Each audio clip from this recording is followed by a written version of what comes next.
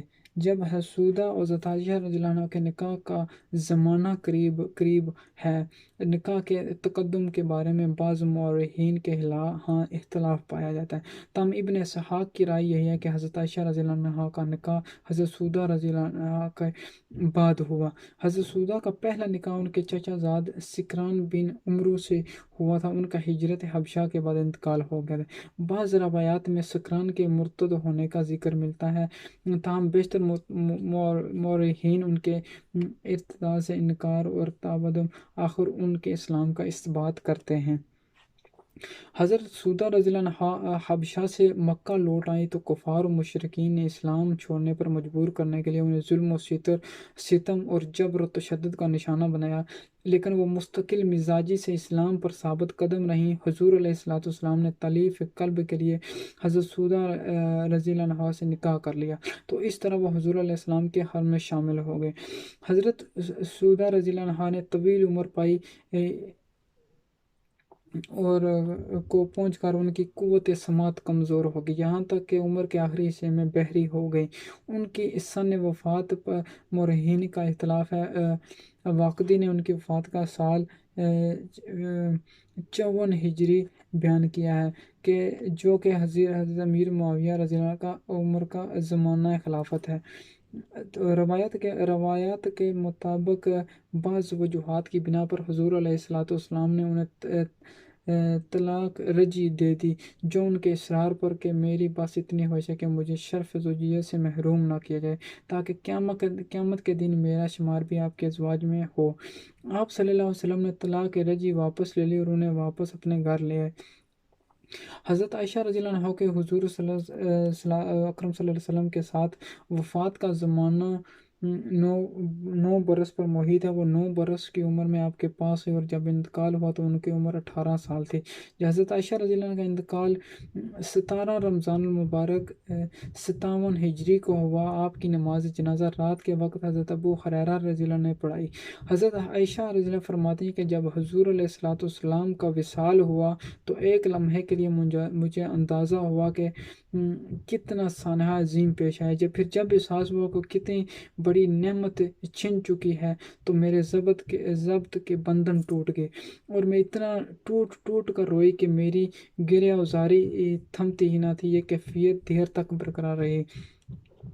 تو ام المومنین حضرت عائشہ صدیقہ رضی اللہ عنہا کی شخصیت میں جمالیاتی اور اخلاقی محاسن و محامد کوٹ کر بھرے ہوئے تھے۔ وہ حسن صورت اور حسن سیرت کا عظیم مرقع تھی۔ معاصر صحابہ و صحابیات میں طبی ذہانت و فطانت، فراست و متانت اور وسعت علمی کے اعتبار سے کوئی ان کا ہم پلہ نہ تھا۔ کم و بیش 8000 صحابہ اور صحابیات نے علم و فقہی معلومات حاصل کرنے کے لیے آپ سے سلسلہ تلمذ قائم کیا۔ جملہ احادیث کی تعداد جو ان سے مروی ہے 2210 بیان کی ہے۔ تو حضور علیہ السلام کی عائلی اور نجی زندگی اور خانگی احوال و معاملات کا عینی شاہد ہونے کی بنا پر حضرت عائشہ رضی اللہ عنہ نے تمام علمی و فقہی مسائل جن کا تعلق ذاتی پرائیویٹ گھریلو زندگی سے ہے کو جزیات کے ساتھ بیان کیا ہے اور کوئی گوشہ تشنع نامکمل نہیں چھوڑا۔ قدرت نے انہیں حافظہ بھی بلا کا بخشا تھا۔ یہ آقا نے دو جہاں صلی اللہ علیہ وسلم کی کمال سیرت کا اعجاز و کرشمہ تھا کہ آپ کی جلوت اور خلوت کی زندگی کی تفصیلات پوری سند کے ساتھ کتب تاریخ اور سیر میں ہمیشہ کے لیے محفوظ ہو گئی ہیں اور ایک ایسا مستند ریکارڈ امت کو دستیاب ہے جس میں اطاعت و عبادت، شب خیزیوں اور سجدہ ریزیوں سے لے کر پبلک زندگی کے جملہ معاملات، تجارت، غزوات وغیرہ کا ہر قابل ذکر واقعہ صحت کے ساتھ تحریری شکل میں ہمارے سامنے موجود ہے۔ یہاں میں ان عیسائی اور یہودی مستشرقین اور متعصب مورخین کی دریا داغنی اور حب سے باطن کا ذکر ضروری سمجھتے ہیں، جو اسلام دشمنی میں اندھے ہو کر سرکار دو جہاں علیہ الصلوۃ والسلام کی کثرت ازواج کو معاذ اللہ شہوت پرستی سے منسوب کرتے ہیں، وہ ظالم یا الزام درتے ہوئے اس حقیقت سے آنکھیں چرا لیتے ہیں کہ اگر بقول ان کے کہ حضور علیہ الصلوۃ والسلام کے استعداد ازواج کے پس پردہ انسانی خواہشات کی تکمیل اور شہوت کی کار فرما ہوتی تو آپ صلی اللہ علیہ وسلم دوسری شادی ایک ایسی خاتون سے نہ کرتے جو عمر رسیدہ ہونے کے علاوہ شکل سماعت کے عارضہ میں مبتلا تھی۔ آقا دو جہان علیہ الصلوۃ والسلام نے 25 سال کی عمر میں جب شباب کی جولانیاں ہنگامہ افرینیاں اور شوخیاں عروج پر ہوتی ہیں تو طبیعت میں ابالی پن کا عنصر نمایاں ہوتا ہے۔ ایسی خاتون کو اپنی پہلی شادی کے لیے منتخب فرمایا جو عمر میں آپ سے 15 سال بڑی اور دو بار بیوگی کا صدمہ برداشت کر چکی تھی۔ پھر آپ صلی اللہ علیہ وسلم نے اپنی رفیقہ حیات کے ہوتے ہوئے اس کی زندگی میں کسی دوسری عورت کی طرف آنکھ اٹھا کر بھی نہیں دیکھا اور ایک زوجگی پر قناعت کیے رکھا۔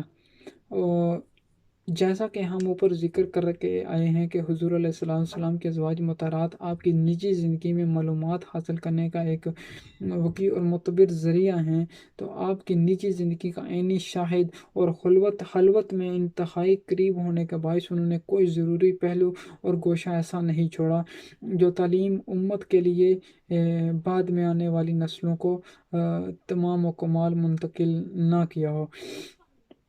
یہ حضور نبی اکرم صلی اللہ علیہ وسلم کے کمال سیرت کا اعجاز ہے کہ آپ کے سفر و ہجر کے واقعات اور جلوت و خلوت کی پوری زندگی کی تفصیل اپنی جزیات سمیت قلم بند کر لی گئی اور کتابوں میں ہمیشہ کے لیے محفوظ ہو گئیں۔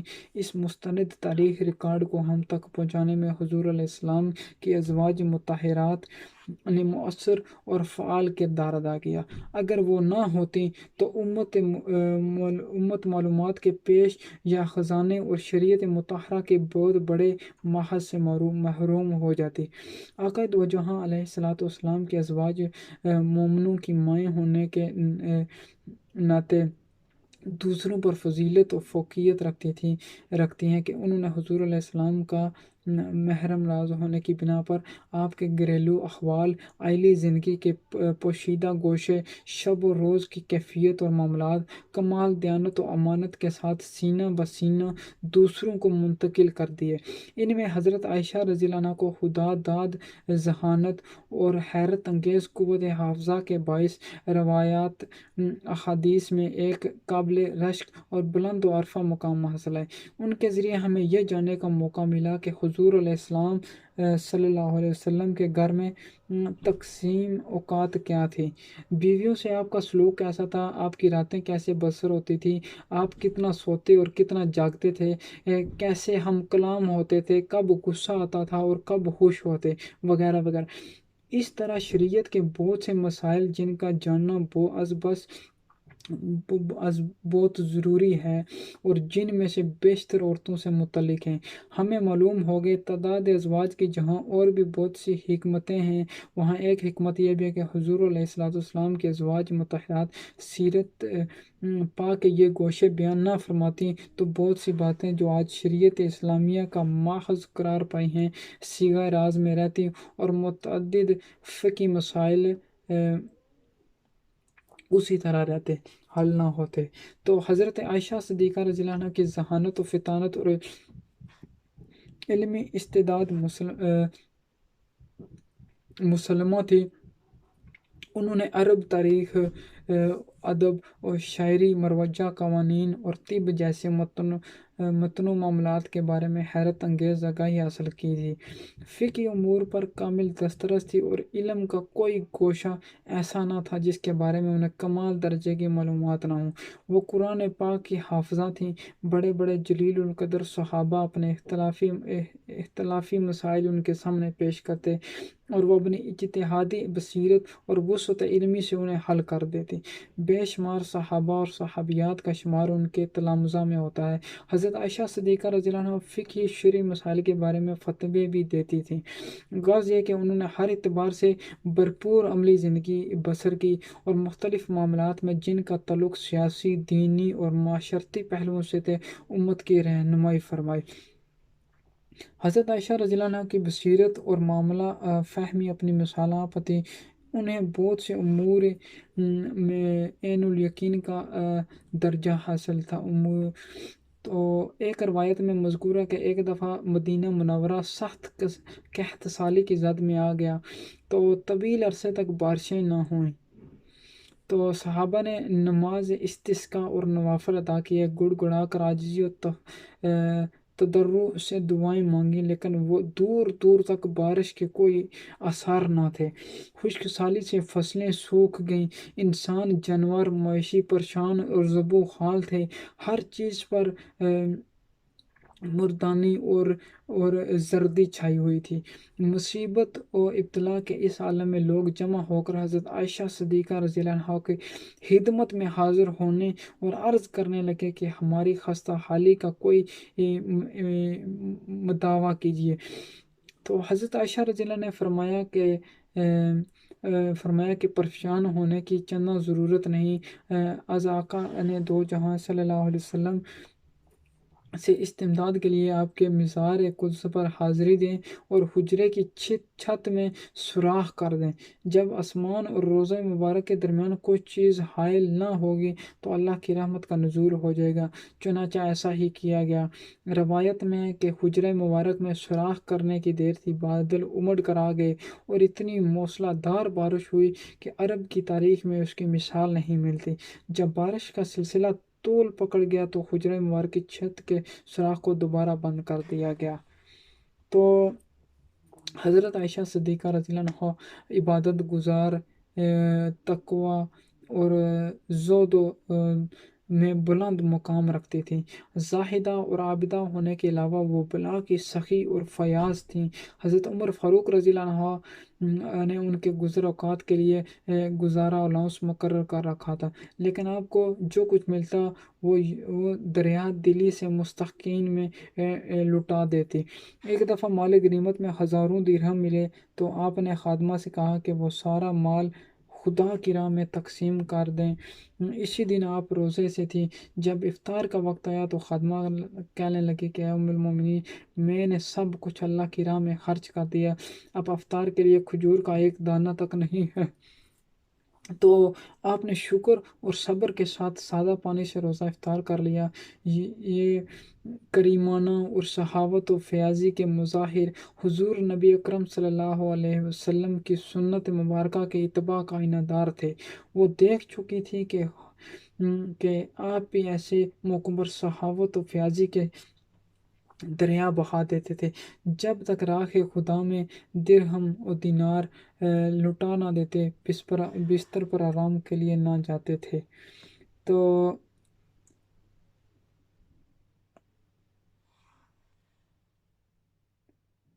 بنظر غائب دیکھا جائے تو حضور نبی اکرم صلی اللہ علیہ وسلم کے حضرت عائشہ صدیقہ رضی اللہ عنہا کے ساتھ رشتہ ازدواجیت میں منسلک ہونے کے 5 ظاہری اسباب نظر آتے ہیں، اور ایک سبب ایسا ہے جیسے حقیقی سبب قرار دیا جا سکتا ہے۔ پہلے ہم ان 5 اسباب پر ایک سرسری سی نگاہ ڈالتے ہیں جو بادی النظر میں سیرت کے ہر طالب علم پر بخوبی عیاں ہوں گے۔ تو پہلا اسباب ان میں سے حضرت عائشہ صدیقہ رضی اللہ عنہا سے عقد کرنے کا پہلا سبب ان کے والد گرامی حضرت ابو بکر صدیق رضی اللہ عنہ کی گراں قدر خدمات ہیں، جن کا اعتراف کر کے حضور اکرم صلی اللہ علیہ وسلم نے انہیں سند قبولیت بخشنا چاہتے تھے، اور اس طرح حضرت صدیق اکبر رضی اللہ عنہ کی قدر و منزلت اور عزت افزائی کا ذخار مطلوب و مقصود تھا۔ دوسرا سبب جن کی بنا پر حضور علیہ السلام نے حضرت عائشہ صدیقہ رضی اللہ عنہ سے مناکحت کو پسند فرمایا، وہ ان کی حد کمال کو پہنچی ہوئی ذہانت و فطانت تھی، جو ایک خدا داد جوہر تھا جس نے حضور علیہ الصلوۃ والسلام کے دل میں گھر کر لیا۔ آپ صلی اللہ علیہ وسلم کی دور رس نگاہ کی کسی خاتون کے متلاشی تھی جسے دوسری خواتین کے سامنے بطور نمونہ ماڈل کے ساتھ پیش کیا جا سکتا۔ تو اس معیار پر حضرت عائشہ کے سوا اور کوئی پورا نہیں اترتا تھا۔ تیسرا سبب حضرت عائشہ صدیقہ رضی اللہ کو رفیقہ حیات بنانے کا تیسرا سبب یہ نظر آتا ہے کہ ان میں زہد تقوی و پرہیزگاری اور اطاعت و عبادت کا جوہر طبعاً کوٹ کوٹ کر بھرا ہوا تھا، اور یہ ایک ایسا وصف تھا جو آقا دو جہاں علیہ الصلوۃ والسلام کی نظر میں دنیا کی ہر چیز سے زیادہ محبوب تھا۔ حضور صلی اللہ علیہ وسلم سے تعلق زوجیت نے اس جوہر کو اور بھی زیادہ چمکا دیا تھا۔ چوتھا سبب حضرت عائشہ صدیقہ رضی اللہ عنہا کی سخاوت اور فیاضی تھی، جو ان کی طبیعت میں اس قدر رچی بسی ہوئی تھی کہ فطرت ثانیہ بن گئی تھی۔ یہ وصف عن حضور صلی اللہ علیہ وسلم کے طبع کریمانہ میں بدرجہ موجود تھا۔ اس طرح دونوں کے تبانے میں ایک فطری اور ذہنی ہمانگی پائی جاتی تھی، جو آگے چل کر اسلام کے مشن کو فروغ دینے میں درجہ ممدود معاون بن سکتی تھی اور بنی۔ پانچواں سبب جس کی بنا پر حضرت عائشہ رضی اللہ عنہ کو دوسری عورتوں پر ترجیح و برتری حاصل تھی، ان کی نوعمری تھی۔ جب وہ حضور اکرم صلی اللہ علیہ وسلم کے حجلہ عروسی میں داخل ہوئیں تو محض 9 سال کی تھی، اور ابھی 18 سال کی تھی کہ ان عالم شباب میں حضور علیہ السلام کے وصال پر بیوگی کا صدمہ جان نکلا اٹھانا پڑا۔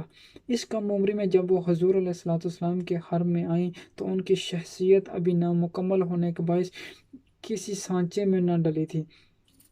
چنانچہ اثر پذیری کے اعتبار سے ان کی شخصیت نے براہ راست حضور علیہ السلام کی تربیت اور پیغمبرانہ تعلیمات کو جس قدر اپنے اندر جذب کر لیا اور ان کے اثرات کو اپنے لوح قلب پر نقش کر لیا، وہ کسی پختہ عمر والی خاتون کے لیے ممکن نہ تھا، کیونکہ زیادہ عمر کو پہنچ کر کوئی بھی خاتون اس قطری استعداد، جوہر، پوٹینشل سے محروم رہ جاتی ہے۔ چنانچہ یہی سبب تھا کہ حضور علیہ السلام کے وصال فرما جانے کے بعد حضرت عائشہ رضی اللہ عنہا ایک بہت بڑی عالمہ، فقیہ، زاہدہ اور عابدہ کی حیثیت سے انتہائی ممتاز اور نمایاں مقام حاصل کر گئیں۔ ان کے فقہی اور علمی تجربہ کا یہ عالم تھا کہ اکابر صحابہ اکرام رضی اللہ عنہ کے پاس مسائل پوچھنے اور فتوے طلب کرنے پر حاضر ہوتے تھے۔ اوپر بیان کیے گئے ظاہری اسباب اپنی جگہ، مگر حقیقی سبب پر جو رشتہ زوجیت قائم کرنے کا باعث بنا وہ خدائی فیصلہ تھا، جو آسمانوں پر حضور صلی اللہ علیہ وسلم اور حضرت عائشہ صدیقہ رضی اللہ عنہا کے عقد مبارک کے سلسلے میں خود خالق دو جہاں نے کیا۔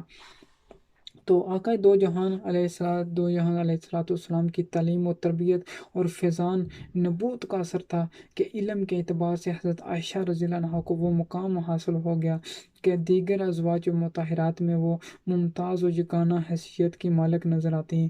روایت حدیث میں وہ اپنے دور کے راویوں میں انتہائی اہم مقام رکھتے ہیں۔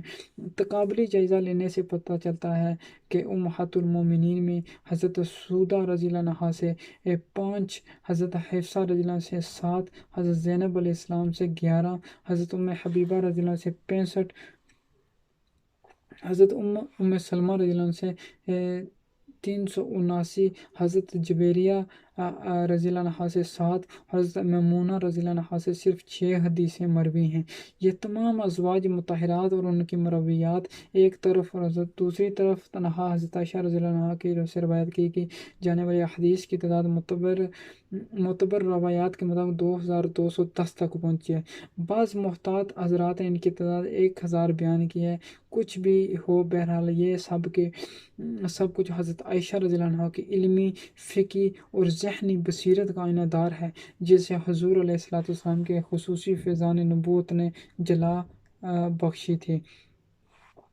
بیان کردہ وہ 5 ظاہری اسباب سے قطع نظر حقیقی سبب جو حضرت عائشہ رضی اللہ عنہا کا دوسری خواتین پر فضیلت اور برتری حاصل کرنے کا باعث بنا، اللہ رب العزت کا الوہی فیصلہ تھا۔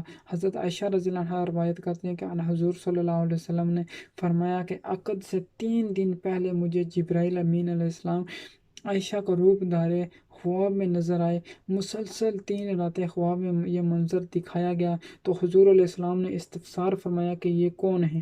اس پر حضرت جبرائیل علیہ السلام نے بصورت وہی خواب میں یہ القاء فرمایا کہ یہ حضرت عائشہ رضی اللہ عنہا جنہیں آپ کی ذریت میں دینے کا فیصلہ خدائے قدوس نے فرمایا ہے، یہ عائشہ ہے جو دنیا اور آخرت میں آپ کی زوجہ ہیں۔ حضرت عائشہ رضی اللہ عنہا کی یہ فضیلت اتنی بڑی ہے کہ باقی سب فضیلتیں اس کے مقابلے میں ہیچ دکھائی دیتی ہیں۔ حضرت عائشہ رضی اللہ عنہا خود فرماتی ہیں کہ مجھے دیگر ازواج مطہرات رضی اللہ پر چند ایسی فضیلتیں حاصل ہیں جس میں کوئی دوسرا میرا شریک و ہمسر نہیں۔ اس میں ایک حضور علیہ السلام کی ایسی زوجہ ہوں جس کے ماں باپ کو حضور علیہ السلام کے ساتھ مہاجرت کا شرف حاصل ہوا، اور اسے آگے آقا علیہ السلام پر جس برتن سے غسل فرماتے مجھے بھی اس برتن سے غسل کرنے کی اجازت تھی، یہ شرف تنہا مجھے حاصل ہوا۔ اور تیسرا اس میں یہ انفرادی سعادت صرف مجھے حاصل ہوئی کہ کئی بار ایسا ہوا کہ حضور علیہ السلام میرے بستر پر دراز ہیں، اور جب حضرت جبرائیل علیہ السلام وحی لے کر حاضر ہوئے اس وقت میرے اور آقا علیہ السلام کے سوا اور کوئی متنفس موجود نہ ہوتا۔ تو سب سے بڑا جو چوتھا سب سے بڑھ کر یہ شرف تنہا میرے حصے میں آیا کہ وصال کے وقت حضور صلی اللہ علیہ وسلم کا سر اقدس میری گود میں تھا، اور میرے ہی حجرے کو آقا دو جہاں علیہ السلام کے مدفن کے لیے منتخب کیا گیا۔ یہ کوئی معمولی بات نہیں، علماء و فقہا امت کا متفقہ فیصلہ ہے کہ زمین کا وہ ٹکڑا جسے آقا نامدار علیہ السلام کے جسد اقدس کو مس کرنے کا شرف نصیب ہوا، فضیلت و مرتبت میں عرش مولا سے بھی بڑھ کر ہے۔ تو علماء صلحاء امت میں یہ بحث چلتی رہی کہ مرتبہ و فضیلت میں مکہ افضل ہے یا مدینہ۔ کسی نے اس بنا پر مکہ کے سر پر فضیلت کا تاج رکھا کہ مکہ المکرمہ میں ادا کی گئی ایک نماز کا اجر و ثواب 1,00,000 نمازوں کے برابر ہے، جبکہ مدینہ منورہ میں ایک نماز 50,000 نمازوں کا درجہ رکھتی ہے۔ فقیہوں اور عالموں کی یہ بحث اپنی جگہ، لیکن اہل عشق کا مدعا یہ ہے کہ نمازوں کے اجر و ثواب کی مقدار پر فضیلت کا تعین نہیں کیا جا سکتا۔ خوشتر شہر کے مصداق وہ شہر آرزو جسے محبوب نے اپنے آخری مسکن کے لیے منتخب فرمایا، روح زمین پر اپنا کوئی ہمسر نہیں رکھتا۔ اس شہر بے مثال کے ذرے ذرے میں اہل محبت کے دلوں کی دھڑکنیں بسی ہوئی ہیں، اس کی گلیوں کی خاک عشاق کی آنکھوں کا سرما ہے۔ اہل علم اور اہل عشق کی بحث اپنی جگہ، لیکن ایک بات جسے آج تک یہ تسلیم کرتے ہیں اس کی صحت سے کسی کو اختلاف کہ وہ خطہ پاک جسے سلطان اولین و آخرین علیہ السلام کا ابدی مسکن اور مزار بننے کا شرف نصیب ہوا، اسے ہمسری کا دعویٰ بیت الحرام و کعبہ کو درکنار بیت العمور جو کعبہ قدسیوں ملائکہ ہے بھی نہیں کر سکتا۔ تو رشک اشے بری زمین کا ٹکڑا جسے آرام کا سید المرسلین علیہ السلام بننے کا شرف حاصل ہوا، حضرت عائشہ رضی اللہ عنہا کا حجرہ مبارک ہی تو تھا، یہ آقا مولا کے قریب خاص اور تعلق ہی کا ثمرہ تھا کہ حضرت ابوبکر صدیق اور عمر فاروق رضی اللہ عنہ کو اس خطہ پاک میں مدفن بنانے کی اجازت مرحمت ہوئی۔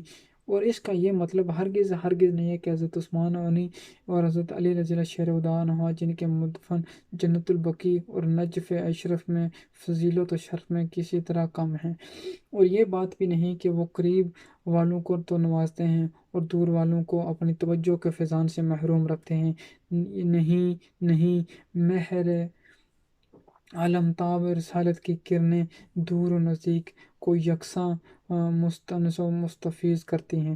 حضرت عائشہ رضی اللہ عنہ سے روایت ہے کہ حضور علیہ الصلوۃ والسلام نے زمین کے اس تقدس معاب ٹکڑے کے بارے میں جہاں آپ صلی اللہ علیہ وسلم کا روضہ مبارک بنتا تھا تو یوں ارشاد فرمایا، جو مقام میرے روضہ اور ممبر کے درمیان ہے وہ جنت کے باغات میں سے ایک باغ ہے۔ تو اس امر میں شک و ریب کی کوئی گنجائش نہیں کہ حضور ختم مربت علیہ الصلوۃ والسلام کے تمام ازواج مطہرات سے یکساں نوعیت کے ازدواجی تعلقات تھے، اور قرآن مجید میں جو عدل بین الازواج قائم کرنے کا حکم دیا گیا، آپ صلی اللہ علیہ وسلم اس پر تمام و کمال کاربند تھے، اور ان میں سے کسی کو کبھی حضور علیہ الصلوۃ والسلام کے اس بارے میں شکایت نہیں ہوئی تھی کہ حسن سلوک اور حقوق کی یکساں ادائیگی کے بارے میں آپ صلی اللہ علیہ وسلم سب ازواج مطہرات کو ایک سطح پر رکھتے تھے، لیکن قلبی محبت کے جذبات و داعیات جو فطری اور جبلی ہوتے ہیں انہیں کسی پابندی کا مکلف ٹھہرایا نہیں جا سکتا اور ان پر کوئی قدغن نہیں لگائی جا سکتی۔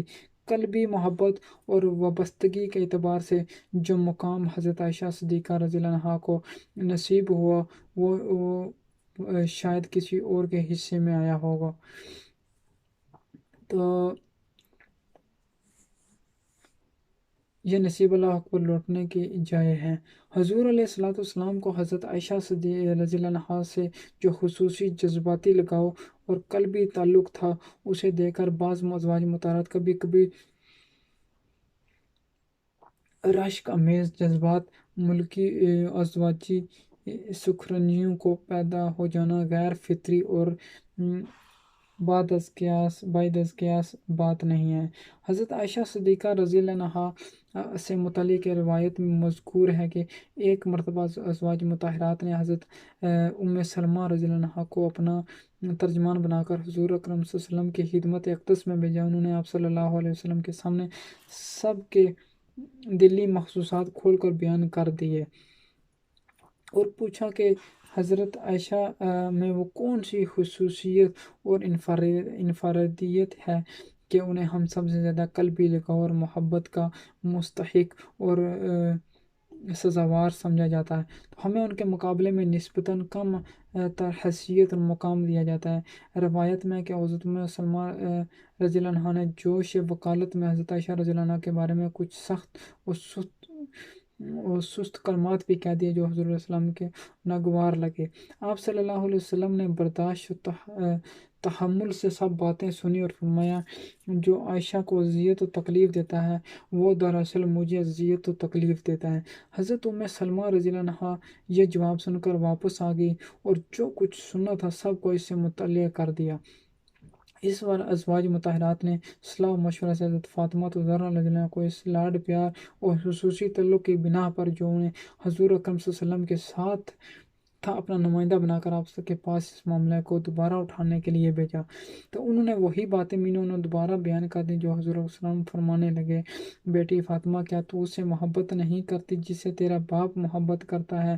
حضرت فاطمہ رضی اللہ کہنے کیوں نہیں ابا جان، میں تو ان کے ساتھ آپ سے بڑھ کر محبت کرتی ہوں۔ ان حدیث مبارکہ سے ہم پر حضور علیہ الصلوۃ والسلام کی ازواجی زندگی کے کسی گوشے اشکار ہوتے ہیں۔ عائلی زندگی میں اتار چڑھاؤ اور چھوٹی موٹی تلخیوں کا پیدا ہو جانا فطری بات ہے، گاہے بگاہے تقاضائے بشریت آپ صلی اللہ علیہ وسلم کے ازواج مطہرات کے مزاج میں نامہاری اور شکنجی کی کیفیات رونما ہو جاتی تھی، لیکن دودھ کے ابال کی طرح یہ حالات تھوڑا عرصہ برقرار رہتی۔ گھر کا ماحول انتہائی فطری اور ہر قسم کے تصنع اور بناوٹ سے پاک تھا۔ حضور علیہ الصلوۃ والسلام کے ازدواجی تعلقات بالعموم خوشگوار اور مثالی نوعیت کے تھے۔ اگر کبھی کوئی بات معمول سے ہٹ کر ہو بھی جاتی تھی اور ازواج مطہرات میں سے کوئی آپ سے صلی اللہ علیہ وسلم سے ناراض ہو جاتی تو یہ کیفیت زیادہ دیر تک قائم نہ رہتی اور صلح صفائی سے معاملہ نمٹا لیا جاتا۔ غرض یہ کہ خالصانہ گھریلو فضا تھی جس میں کوئی بات فطرت کے خلاف نہ ہوتی تھی۔ ویسے بیوی ہونے کے ناطے ہر ایک کا حق تھا کہ حضور علیہ السلام سے ناراضگی کا اظہار کر سکے۔ یہ حق صرف ازواج مطہرات کو پہنچتا تھا، جبکہ ایک امتی اگر بار کے لیے بھی حضور علیہ السلام سے ناراض ہو جائے تو ایمان سے ہاتھ دھو بیٹھے۔ ایک حدیث کی روایت کہ حضور علیہ السلام ایک دفعہ حضرت عائشہ رضی اللہ عنہا سے فرمانے لگے کہ عائشہ، جب تو خوش ہوتی ہے تو مجھے پتہ چل جاتا ہے، اور جب ناراض ہوتی ہے تب بھی مجھ پر تیری ناراضگی کھل جاتی ہے۔ حضرت عائشہ رضی اللہ عنہا سے پوچھا، یا رسول اللہ صلی اللہ علیہ وسلم، آپ یہ کیسے جان لیتے ہیں؟ حضور علیہ السلام وسلم نے جواب فرمایا، عائشہ، جب تو خوش ہوتی ہے تو بات کرتے ہوئے اللہ کی قسم رب محمد صلی اللہ علیہ وسلم کہہ کر کھاتی ہے، اور ناراضگی کے وقت قسم کھاتے ہوئے زبان سے میرا نام نہیں لیتی، لب کے رب ابراہیم کہہ کر مجھ سے ہم کلام ہوتی ہے۔ حضرت عائشہ رضی اللہ عنہا فرمانے لگی، یا رسول اللہ صلی اللہ علیہ وسلم، آپ نے صحیح جانا، ایسے ہی ہوتا ہے۔ ایک اور حدیث میں ہے کہ ایک دفعہ حضرت عائشہ رضی اللہ عنہا کسی طرح حضرت عائشہ رضی اللہ عنہ کسی بات پر حضور اکرم صلی اللہ علیہ وسلم سے ناراض ہو گئیں۔ گفتگو کے دوران لہجے میں قدر تلخی اور آواز میں تیزی پیدا ہو گئی۔ اتنی میں حضرت ابوبکر صدیق رضی اللہ عنہ وہاں تشریف لائے اور یہ ماجرا دیکھا تو غصے سے بے قابو ہو کر حضرت عائشہ رضی اللہ عنہ کو مارنے کے لیے دوڑے، لیکن حضرت عائشہ رضی اللہ عنہ جلدی سے حضور صلی اللہ علیہ وسلم کی اوٹ میں ہو گئی اور آپ صلی اللہ علیہ وسلم دونوں کے درمیان میں آ گئے۔ حضرت ابوبکر صدیق رضی اللہ عنہ کے قدم پاس ادب سے رک گئے اور طبیعت سے جلال کی کیفیت جاتی رہی۔ تھوڑی دیر بعد واپس چلے گئے تو حضرت عائشہ رضی اللہ عنہا سے حضور صلی اللہ علیہ وسلم فرمانے لگے، دیکھا عائشہ، آج ہم نے تمہیں کیسے بچا لیا۔ کچھ دنوں بعد حضرت ابوبکر صدیق رضی اللہ عنہ کا پھر ادھر آنا ہوا تو گھر کے ماحول کو محبت و مودت اور صلح و آشتی کی فضا سے معمور پایا تو عذرا مزاح کہنے لگے، بیٹی، آج ہمیں صلح میں بھی اس طرح شریک کر لو جس طرح اس دن اپنی جنگ میں شریک کیا تھا۔ جیسا کہ ہم نے پہلے عرض کر چکے، حضور علیہ الصلوۃ والسلام کا گھر بحیثیت مجموع خوشگوار ازدواجی زندگی کا گہوارہ تھا، تو چھوٹی بڑی رنجشیں تو معمولی بات ہے، اور یہ بشری زندگی کے احوال و کیفیات کی آئینہ دار ہوتی ہیں۔ ایک عظیم انسان کے حقیقی زندگی کا جو نقشہ ابھرتا ہے وہ معمولی زندگی کا مظہر و عکاس ہوتا ہے۔ آقا نے دو جہاں علیہ الصلوۃ والسلام کو انسانیت کے لیے مکمل و اکمل نمونہ بنا کر بھیجا گیا ہے۔ ارشاد باری تعالیٰ ہے، لقد کان لکم فی رسول اللہ اسوۃ حسنہ، مومنو، بے شک تمہارے لیے رسول اللہ صلی اللہ علیہ وسلم کی زندگی بہترین نمونہ ہے۔ تو آپ صلی اللہ علیہ وسلم کی حیات طیبہ اور سیرت مطہرہ اول تاخر ہر پہلو سے بشمول ملت اسلامیہ تمام نوع بشر کے لیے ایک کامل اور قابل تقلید مثال اور نمونہ ہے۔ انسانی زندگی کے تمام حسین مظاہر بدرجہ آپ شخصیت کی مبارکہ میں بر دیے گئے۔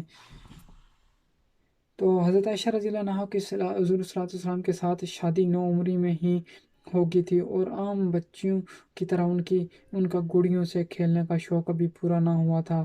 روایت میں ہے کہ ان حضور صلی اللہ علیہ وسلم گھر تشریف لاتے تو حضرت عائشہ رضی اللہ عنہا کو اپنی سہیلیوں میں گڑیوں کے ساتھ کھیلتا دیکھتے تو مسکرا کر ایک طرف ہو جاتے، تو حضرت عائشہ رضی اللہ عنہا روایت کرتی ہیں کہ نبی کریم صلی اللہ علیہ وسلم نے کبھی مجھے یا میری سہیلیوں کو کھیلنے سے منع نہیں فرمایا۔ ایک دفعہ حضرت عائشہ رضی اللہ عنہا کھیلنے میں مشغول تھیں کہ حضور علیہ الصلوۃ والسلام تشریف لے آئے۔ آپ نے ان کے پاس